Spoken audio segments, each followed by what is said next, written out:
नमस्कार दोस्तों, आज मैं आपके सामने कृष्ण लीला का अध्याय 2 का भाग 3 प्रस्तुत करने जा रही हूँ। यह भौतिक जगत 5 प्रमुख तत्वों पृथ्वी, जल, अग्नि, वायु तथा आकाश से बना हुआ है और ये सारे तत्व श्री कृष्ण से ही उद्भूत हैं।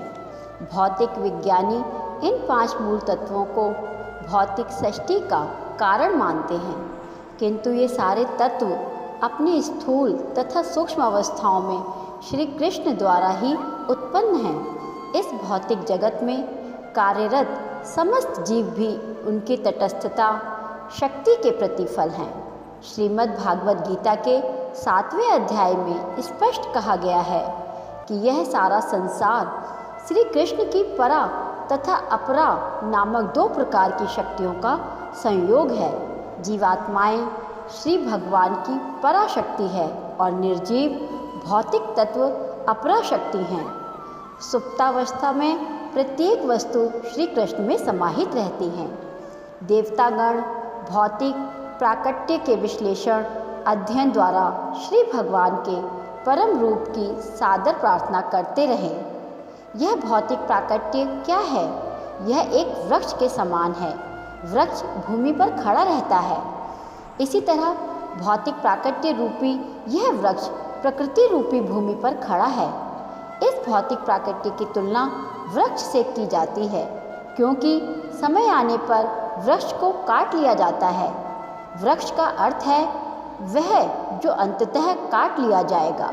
अतः भौतिक प्राकट्य का यह वृक्ष परम सत्य नहीं माना जा सकता, क्योंकि इस पर काल का प्रभाव पड़ता है। किंतु श्री कृष्ण का शरीर शाश्वत है।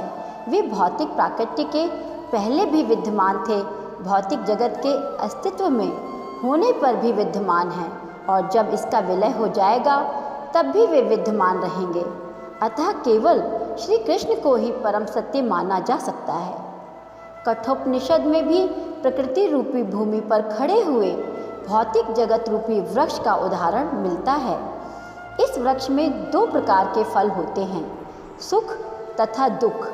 इस शरीर रूपी वृक्ष में रहने वाले प्राणी 2 पक्षियों के समान होते हैं। एक पक्षी श्री कृष्ण का अंतर्यामी स्वरूप है, जो परमात्मा कहलाता है, और दूसरा पक्षी जीव है। जीव इस भौतिक जगत के फलों को खा रहा है। कभी यह सुख का फल खाता है तो कभी दुख का फल, किंतु दूसरा पक्षी सुख या दुख के फलों को खाने में रुचि नहीं लेता, क्योंकि वह आत्मतुष्ट है। कठोपनिषद में कहा गया है कि इस शरीर रूपी वृक्ष का एक पक्षी फल खा रहा है और दूसरा केवल साक्षी रूप देख रहा है। इस वृक्ष की जड़ें 3 दिशाओं में फैली हैं। इसका अर्थ यह हुआ कि वृक्ष की ये जड़ें प्रकृति के 3 गुण हैं, सतो, रजो तथा तमो गुण। जिस प्रकार वृक्ष की जड़ें फैलती हैं, उसी प्रकार प्रकृति के गुणों के सत्संग में मनुष्य अपनी जीवन अवधि बढ़ाता है। इन फलों का स्वाद 4 प्रकार का है, धर्म, अर्थ, काम और मोक्ष। प्रकृति के तीनों गुणों के साथ विभिन्न प्रकार के संसर्गों के फलस्वरूप जीवन विभिन्न प्रकार के धर्म, अर्थ, काम और मोक्ष का स्वाद लेता है। व्यवहारिक रूप में सारा भौतिक कार्य अज्ञान में किया जाता है, किंतु 3 प्रकार के गुण होने से कभी कभी यह अज्ञान सतो या रजो गुण से आच्छादित रहता है। इन भौतिक फलों का स्वाद 5 इंद्रियों द्वारा ग्रहण किया जाता है। 5 इंद्रियां जिनके द्वारा ज्ञान अर्जित किया जाता है 6 प्रकार के कोणों से प्रभावित होती हैं, शोक, मोह, दुर्बलता, मृत्यु, भूख तथा प्यास। यह भौतिक शरीर या भौतिक जगत 7 कोशों से ढका है, त्वचा, पेशी, मांस, मज्जा, अस्थि, वसा तथा वीर्य। वृक्ष की 8 शाखाएं हैं, पृथ्वी, जल, अग्नि, वायु, शून्य, मन, बुद्धि तथा अहंकार। इस शरीर में 9 द्वार हैं, 2 आँखें, 2 नथुने, 2 कान एक मुंह, एक शीर्ष, एक गुदा तथा एक शरीर के भीतर 10 प्रकार के आंतरिक वायु हैं। प्राण, अपान, उदान, व्यान, समान, नाग, कूर्म, कृकर, देवदत्त और धनंजय। जैसा कि ऊपर कहा जा चुका है, इस वृक्ष पर बैठे 2 पक्षी जीवात्मा तथा अंतर्यामी श्री भगवान हैं। यहाँ पर वर्णित भौतिक जगत के मूल कारण श्री भगवान ही हैं। वे अपना विस्तार करते हैं और भौतिक जगत के 3 गुणों को अपने अधिकार में करते हैं। विष्णु सत्वगुण को संभालते हैं, ब्रह्मा रजोगुण को और शिवजी तमोगुण का भार ग्रहण करते हैं। ब्रह्मा रजोगुण से इस सृष्टि को उत्पन्न करते हैं, विष्णु सत्वगुण से इसका पालन करते हैं और शिवजी तमोगुण से इसका संहार करते हैं। अतः संपूर्ण सृष्टि परमेश्वर पर आश्रित है। वे ही इसकी उत्पत्ति, पालन तथा संहार के कारण हैं और जब इस पर संपूर्ण सृष्टि का विलय हो जाता है तो श्री भगवान की शक्ति के रूप में यह सूक्ष्म सृष्टि श्री भगवान के शरीर के भीतर स्थित रहती है। देवताओं ने स्तुति की। इस समय परमेश्वर श्री कृष्ण केवल इस जगत के पालन हेतु जन्म ले रहे हैं। वास्तव में परम कारण एक ही है, किंतु प्रकृति के 3 गुणों के द्वारा भ्रमित हो जाने के कारण अल्पज्ञानी व्यक्ति समझते हैं कि यह जगत विभिन्न कारणों से प्रकट हो रहा है। जो बुद्धिमान हैं वे देख सकते हैं कि इसका कारण एक श्री कृष्ण ही हैं। जैसा ब्रह्म संहिता में कहा गया है, ईश्वर रह परमः कृष्णः सर्व कारण कारणम। भगवान श्री कृष्ण समस्त कारणों के कारण हैं। ब्रह्मा सृष्टि के लिए नियुक्त किए गए प्रतिनिधि हैं, विष्णु पालन के लिए श्री कृष्ण के अंश हैं और शिवजी विलय के लिए श्री कृष्ण के अंश हैं। देवताओं ने स्तुति की, हे स्वामी, आपके शाश्वत स्वरूप को समझ पाना दुष्कर है। सामान्य जन आपके स्वरूप को समझने में अक्षम रहते हैं, अतः आप अपना आदि शाश्वत रूप प्रकट करने के लिए स्वयं अवतार ले रहे हैं।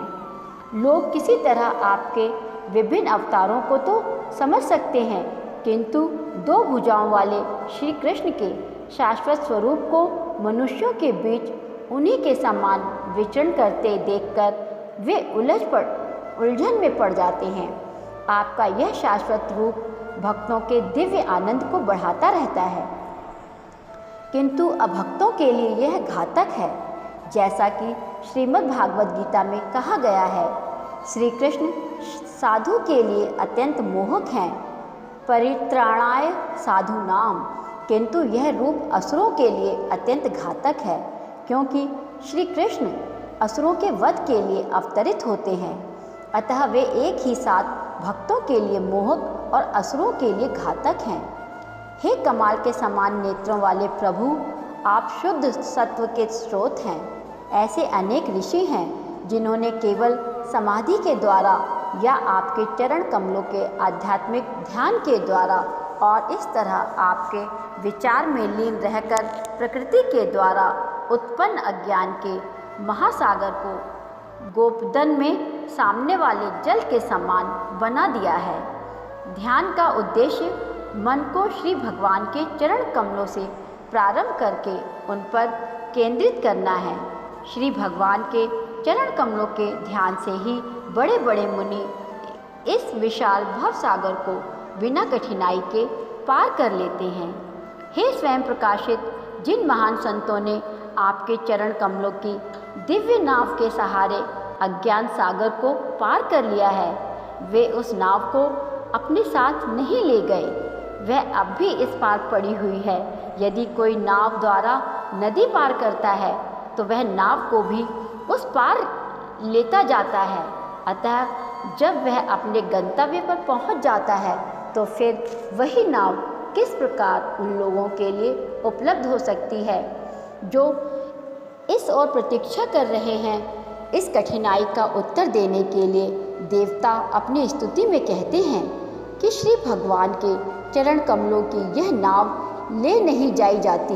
जो भक्तगण अब भी भवसागर के इस पार खड़े हैं, वे दूसरी ओर जाने में समर्थ होते हैं, क्योंकि शुद्ध भक्त सागर को पार करते समय उसे अपने साथ नहीं ले जाते।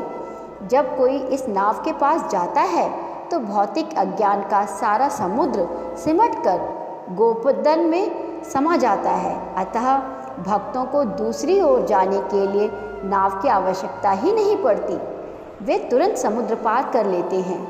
क्योंकि महान साधु पुरुष समस्त बुद्धिजीवियों के प्रति दयालु होते हैं, अतः नाव तब भी इस ओर पड़ी रहती है। दूसरे शब्दों में, कोई किसी भी समय श्री भगवान के चरण बिंदुओं को ध्यान करके भौतिक अज्ञान के महासागर को पार कर सकता है। राधे राधे।